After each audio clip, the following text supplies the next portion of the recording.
Jama'a barka da haka.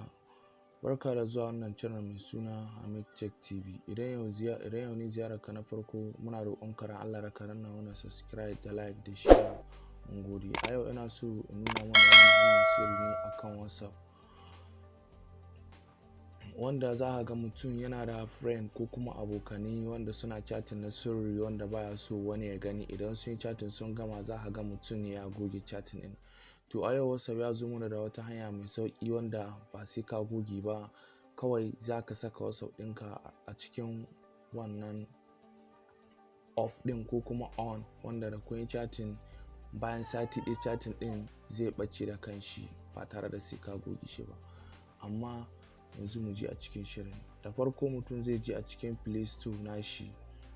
Yanzu zai gano Play Store. Yanzu gashi ni ga nawa Play Store, kowa na ganin shi. Za ka zo ka shiga a cikin Play Store. Gashi za ka zo ka shiga. Idan ka shiga za ka jira shi ya buɗe. Idan ya buɗe za ka zo ka yi searching WhatsApp. Gashi idan ka yi searching WhatsApp zai buɗe. Yanzu ni gashi nawa ya riga ya buɗe. To yanzu idan kun duba gashi nan na riga na yi updating ɗin nawa.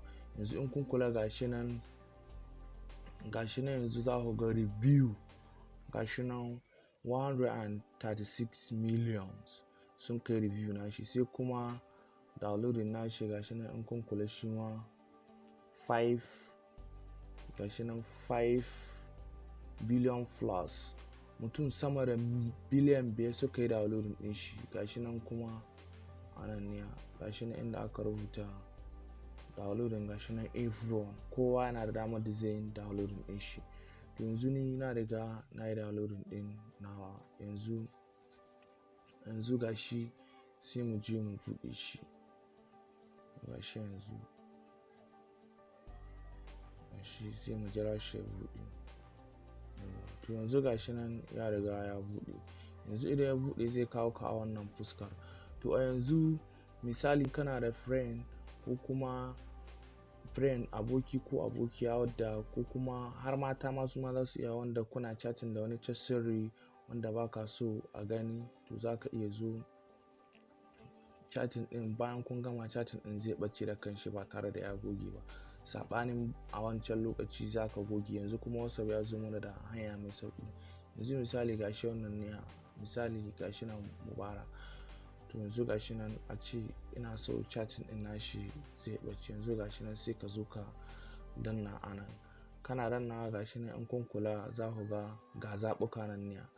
Gashi nan inda kuka ga disappearing message. Yanzu bari gashi nan in nuna muku. Gashi nan inda aka rubuta disappearing message. To yanzu za ka zo ka danna anan. To yanzu gashi nan ya kawo wannan fuska. Gashi nan aka nuna turning on this setting we make new message disappear from this chat after 7 days. Receive can still save this message elsewhere. Yanzu gashi nan idan ka yi turning ɗin shi ka mai da shi on a haka, to duk chatting ɗin da kuka yi ko kuma message wanda aka ya rubuto ma bayan kwana 7 zai ɓace da kanshi, ba ma har sai ka goge ba. To yanzu gashi nan suka rubuta anyone in this chat can change this setting. Yanzu gashi nan na riga na mai da shi on. To yanzu duk chatting ɗin da muka yi bayan kwana 7 zai zo ya ɓace da kanshi. Yanzu gashi nan.